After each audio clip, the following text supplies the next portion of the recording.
What's up, neighbors? Welcome back to DIY Makes Sense. My name is Regina. Now, in today's video, we're talking everything air conditioning. Have you ever called the HVAC man over to your house because your AC in the backyard done froze up? He checks your system. He's in your backyard maybe 10 minutes. He leaves and everything's back to normal. Well, I'm finna show you what he be back there doing. I look in the backyard. I said, ain't this some bull?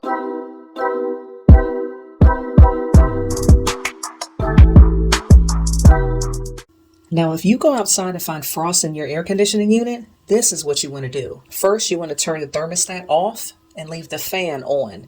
This is going to help melt all that ice that's built up in your unit. Now, with this method, please don't expect instant results. This could take a few hours, but to help speed up the process, this is what the professionals do. They grab your hose, turn on the spigot, and get to spraying. Now, this is a perfect time to clean up any leaves or any other debris that may be around your unit because it's going to need room to breathe. After about 15-20 minutes, I cut the thermostat back on and went outside to check the unit. But first, now I'm going to tell you right now, don't fast forward this video and don't stop it until it's over with. Because we already know summertime going to be here before we know it. And you might find yourself in this situation. So what you're not going to do is come back on this video trying to cuss me out. I'm trying to save y'all some money. Now, if you're watching me on your TV, put your remote down. You watching me on your phone, sit your phone down, prop it up, because you don't want to miss this. My goal on this channel is to save y'all money. And I'm doing all the research so you don't have to. So go and sit back and chill with me. I'm only here for 4 minutes. By now, your unit should be functioning properly and you should feel cool air blowing into your home. Don't worry too much about spraying water in your unit because when it rains and thunderstorms outside, that's happening anyway. Now I want to touch on some issues that go a little bit deeper than this. An air conditioning system is made up of 2 parts. Now our unit outside looks good. What about the one inside?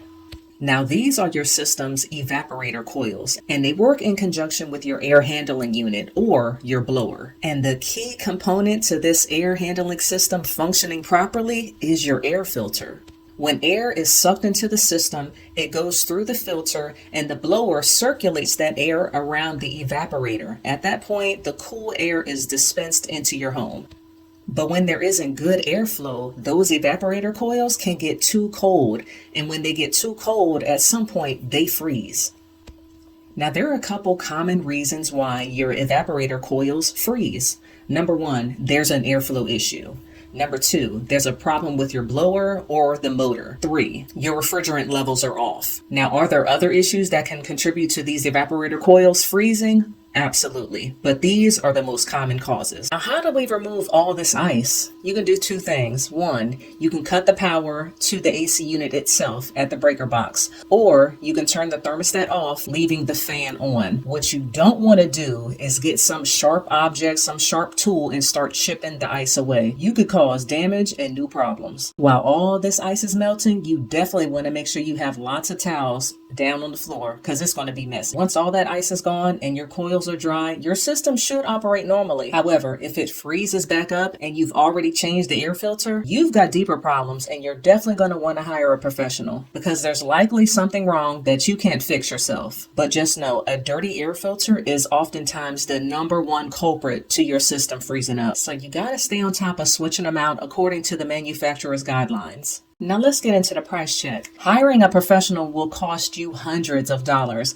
but by taking some of these preventative measures, it'll cost you pennies in comparison to hiring a professional. My particular filter only cost me $34, and maintaining a clean air filter will help me avoid a lot of these problems. So does this DIY make sense? You better know it. Now, the one thing I want everybody to take away from this video is to change your air filter. I cannot stress that enough. Matter of fact, let me wrap this video up because I want everybody to go check theirs right now. Thank you so much for watching this video. I appreciate every single one of you guys. I'll catch you in the next video. Go ahead, go change the filter. Bye, y'all.